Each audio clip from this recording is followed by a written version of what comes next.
Ken Penders, a writer for Archie Sonic nearly since its start in 1993, a writer who was arguably one of its most prominent. At the twilight of his career in the early 2000s, Mobius 25 years later would be his attempted magnum opus. It was a story intended for the spin-off series Knuckles as, appropriately, Knuckles 20 years later. But the cancellation of the spin-off led it to being retooled into Mobius 25 years later. It lasted mostly as a secondary story from Sonic the Hedgehog 131 to Sonic the Hedgehog 144, an obscene 12 issues, technically, but that's for later. Considering the attention, being on the front cover twice, practically unheard of for a side story, and the amount of issues it was in, you might think this would be a truly grand, epic tale of a possible future for Sonic and his friends.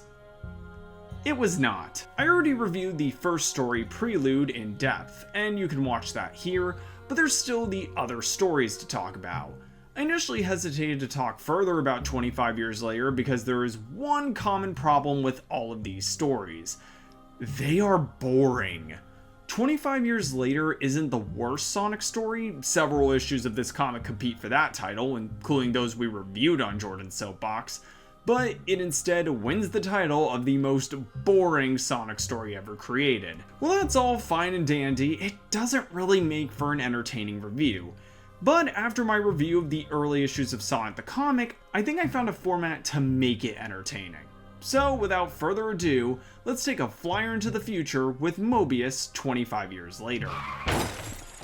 I think the engine's missing. My name is Amy Rose. And I'm Tails. A couple of quick reminders before we send you down to the hotel proper. I'm only here because I'm wanted for an international incident. Shush. Cyberpunk Jordan is supported via Patreon. Supporting it helps the channel and nets you some sweet rewards. It's not like I already wired the money from your bank account anyway. Oh, Tails, what a kidder! You aren't serious, right? Sure, Amy.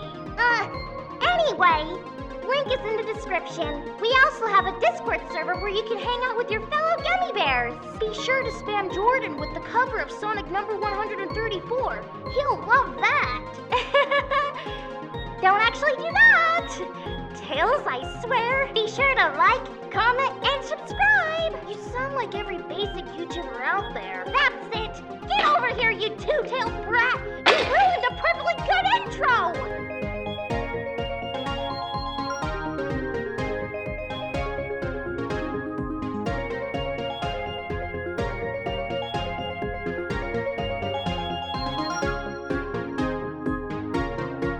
Hello my gummy bears, my name is Jordan, also known as CJ, and welcome back to Jordan's Soapbox, the show that talks about anything that I want to talk about. The second story opens with Julie Sue greeting Knuckles' brother Mace the Echidna during Lara Sue's unveiling, a female echidna coming-of-age ceremony. Mace is reminded by Julie Sue that most folks here they socialize with and are married. 25 years later, imparting the important life lesson to kids not to flirt with married people. It should have also imparted the life lesson of not reading this comic. Knuckles has the first dance with Lara Sue and heads outside to brood, with Julie Sue arriving later to check up on her husband, with the two reflecting on how much Lara Sue has grown. It then cuts to Rotor and Kobar, who conclude that due to the reality-hopping shenanigans from Sonic, also Dimitri and the Dark Legion, time and reality is possibly on the verge of collapse. Okay, that's interesting. We're finally getting this story going. No, we're back to the stupid party. Gosh dang it.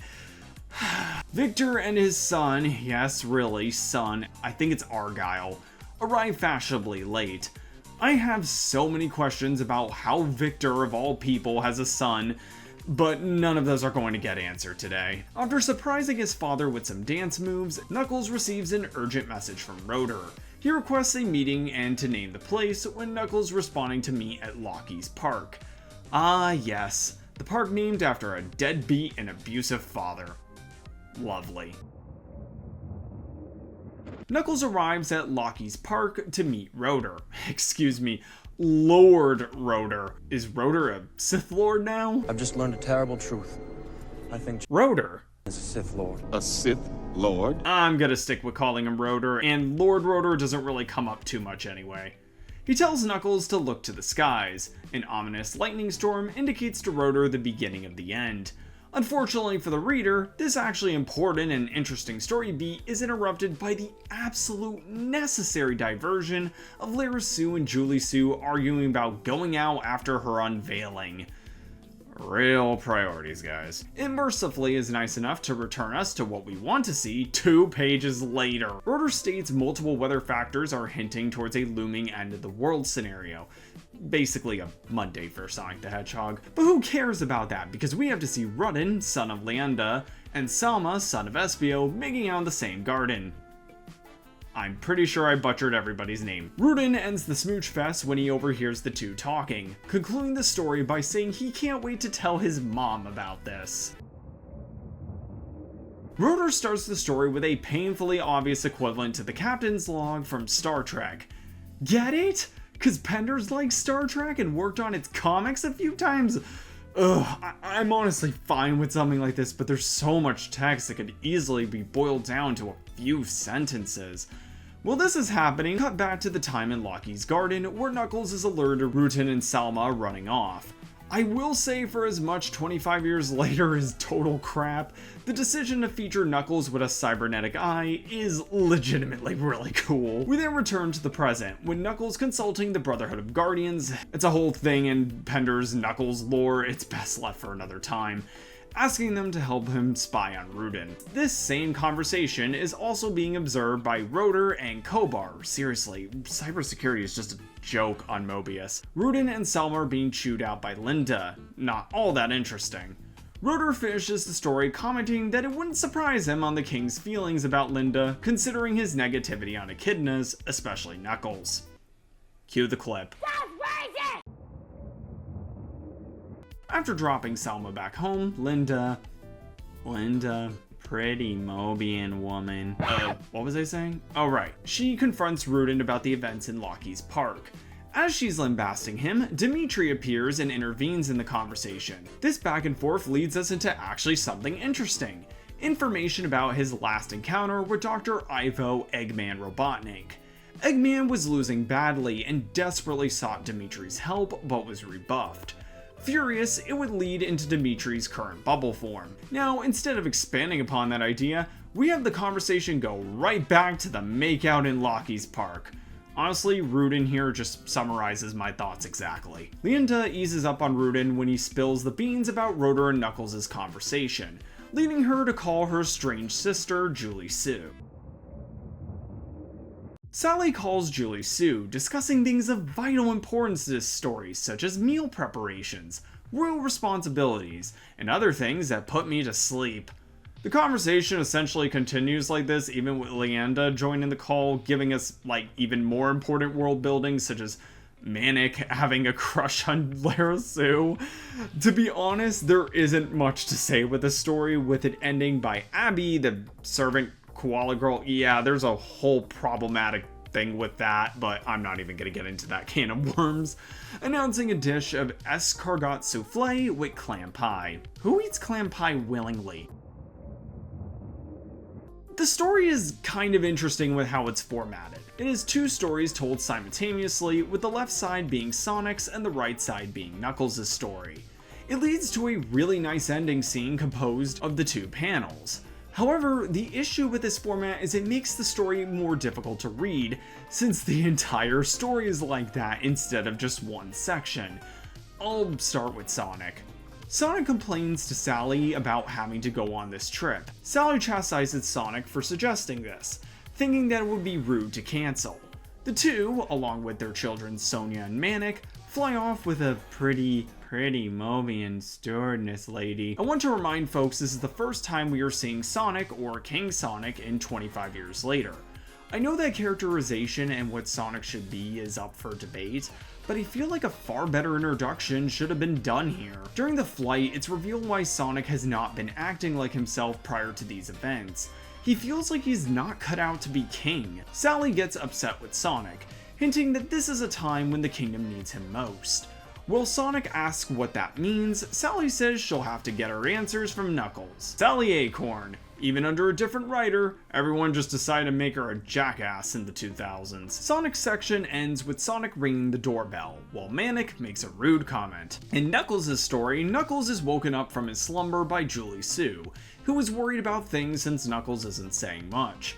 Knuckles talks about the lightning storms and how he suspects he isn't being told the whole story. He doesn't know anything, and Julie Sue reminds him they will face it together as a family.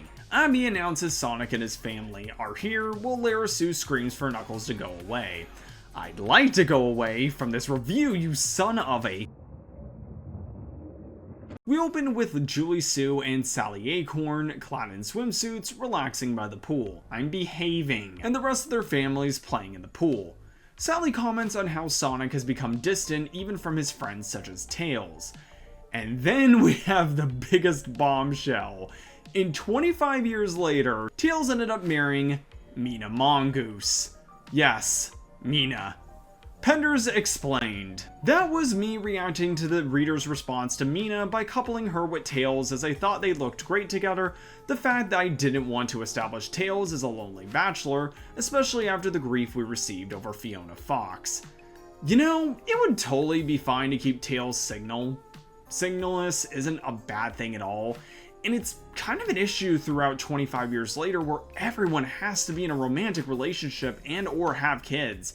Even Rotor and Kobar aren't exempt from this, but that's a whole can of worms. While it is certainly weird, it's kind of been acceptable to me because of later appearances such as 30 years later. It's not like Tails would have ended up with Fiona anyway. And that was Tails firing a cannon at me. So we're gonna move right along now. The arrival of Knuckles spells the end of the pool party, who all have dinner together. They talk about things that don't really matter, like food terms, and then argue about a bunch of boring stuff. There is a mention of an Overlander uprising, which I swear would legit be more interesting than what comes before or after. Lara Sue and the kids walk off from the fighting, which ends with Manic attempting and failing to hit on Lara Sue. You don't have enough Riz, kid. I cannot believe I just said that sentence in the year of our Lord 2025. Please kill me. The wives eventually both tell them to knock it off, and Knuckles, finally on the last page, talks about the end of the world, with the choices either being solving the problem, the planet blowing up, or evacuating the planet. Can we blow up the planet so I can be out of my misery? Also, I should mention the whole evacuating the planet thing never comes up again in this story, so it's just one of many plot threads that are not going to be resolved. Sally, Julie Sue, and Abby are preparing for a slumber party with the girls. While Manic wants to hang out with them, a comment leaves him beelining for the exit, leaving us with just the girls. Selma is there, and her secret about dating Rudin is known. Yay! The group plays a game called Situation, and the situation in the story is that it's probably the worst one of the bunch, like nothing happens. Again, you could say that with all the stories here. Manic decides to play pool with his father, and with Knuckles pondering outside a window. We then return to the slumber party, with Lara Sue asking about the relationship between Sonic and Knuckles, and Julie Sue and Knuckles. And that's it. Yeah, it was a real waste of time. I wish there was more to talk about here, but there really isn't, so let's move on. Sonic walks out to see Knuckles, and the two decide to take a walk. As their wives look on and talk to each other in thought bubbles? Are they telepathic now? Anyway, their conversation reveals an interesting flashback where Robotnik stole the Chaos Emerald, with Knuckles becoming a living Chaos Emerald once again. Yeah, that was a whole thing with Green Knuckles. In that state, Knuckles defeated Robotnik and remade Mobius in his own image before being stopped by Sonic. So, kinda like the future Enerjack storyline under Ian Flynn, but worse. Sonic is accusatory, but after Knuckles says the focus should be on finding a solution, Sonic proposes they work together. When Knuckles asking what happened to the hedgehog he once knew, Sonic says he doesn't know. Okay, so my jokes aside, this was genuinely good for the most part. Had some interesting lore bits, set up the high stakes conflict. So why did we have to have that previous story with Slumber Party? I need a drink. This drink right here. Kobar looks over data, revealing his calculations about the Doomsday process are accelerating. Sonic and Knuckles arrive to meet Rotor and Kobar. Rotor starts to explain what's going on, but it then suddenly cuts to how Sally is worried about how Sonic is acting. Didn't we already do that in this story? Also, I just want to mention this, the female cast really gets shafted throughout this story. Like, they're given nothing really interesting to do except, well, complain about their husbands, and that's really it. It is really a shame, especially for Sally, because she's such a strong female lead for Sonic, so yeah, there's really no excuse for this. Anyway, we return to the actually interesting conversation where it's revealed Sonic is to blame for the present state of affairs due to his first trip to the Cosmic Interstate, the aftermath of Endgame, and the events of the Quantum Dial. Sonic and Knuckles don't leave with a solution, only the hope of one soon. It ends with another unexpected arrival, Linda using that info from earlier and asking why she wasn't told about the end of the world stuff going on.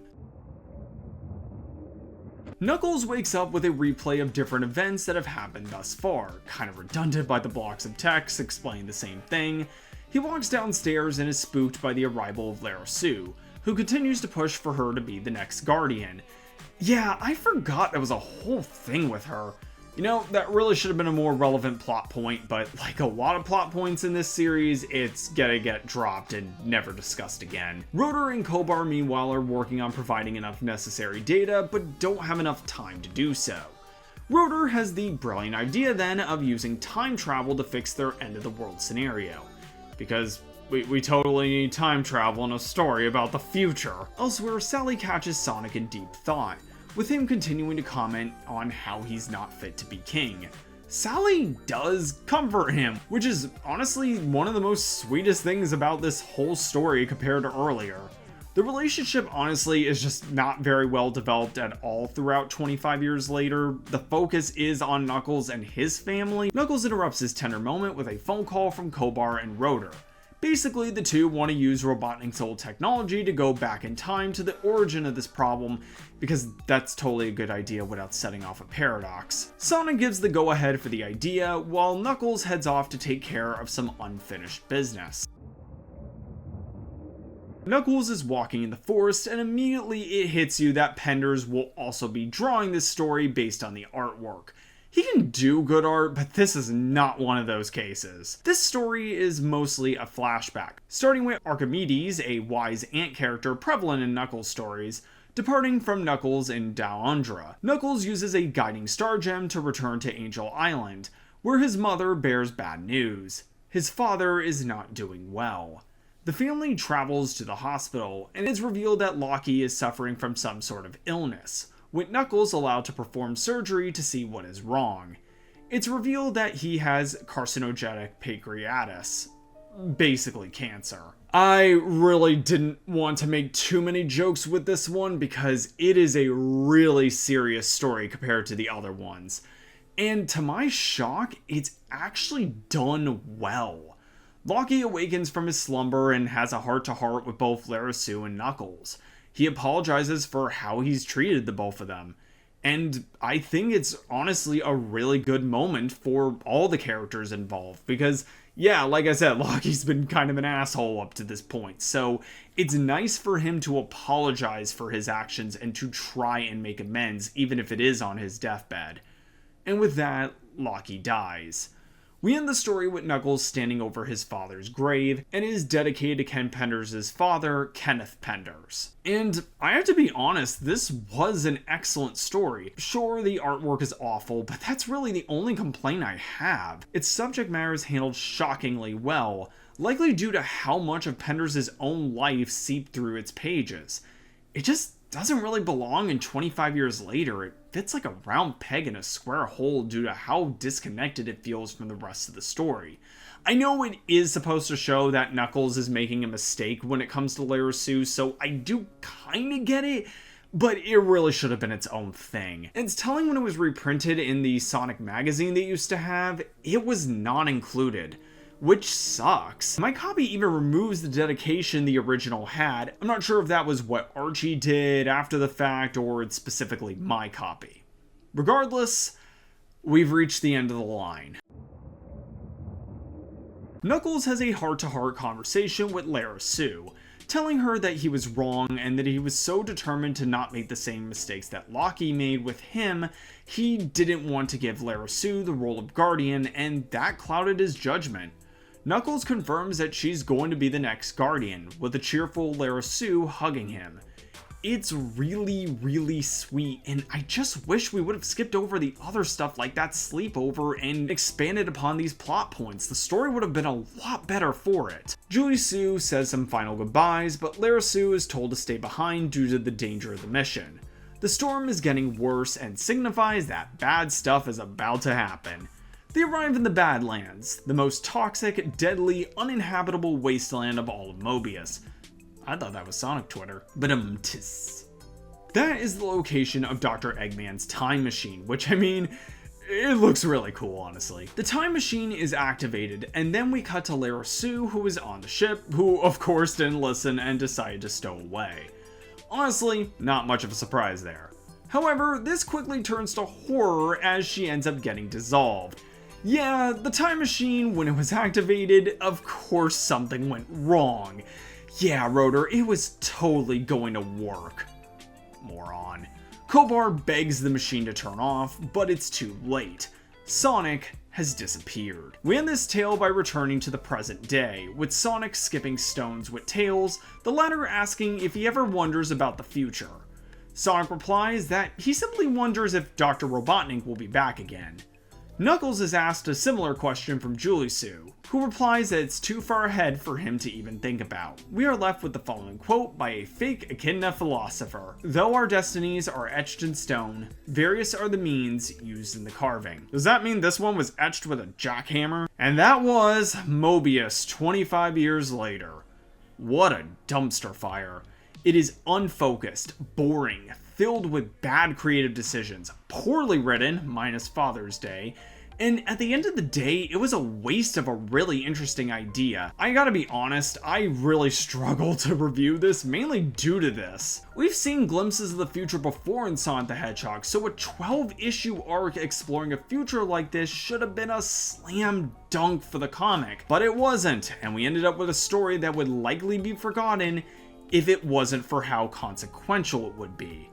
As seen, the cliffhanger in A Die Is Cast would end up being unresolved. There was supposed to be more stories written, which is insane considering Penders had 12 issues to do this story, but I digress. Shortly after the publication of Mobius 25 years later, Carl Ballers would leave the comic and Penders would be the sole writer of Sonic the Hedgehog. It did not go well if you've been a fan of this channel for a while. Penders would be later offered a choice. He would no longer write for Sonic, but could still do artwork and other stuff. He agreed to this, but claimed to have family matters to attend that would prevent him from continuing. Thus, his final issue as writer would be Sonic 159. Ian Flynn would later take a crack at Mobius 25 years later under a request from editorial, but Penders' original vision for the story would be left unfinished. It would take lawsuits and an inconclusive result to allow Penders to finish that ending, which was a disaster, and I covered that in my beginnings review. All of this nonsense with the copyrights and things like that arguably started due to 25 years later, and frankly, for what we got both back then and now, it was not a future worth visiting. And that's all for this episode of Jordan's Soapbox. Join us next time as we talk about something Sonic related that is really messed up.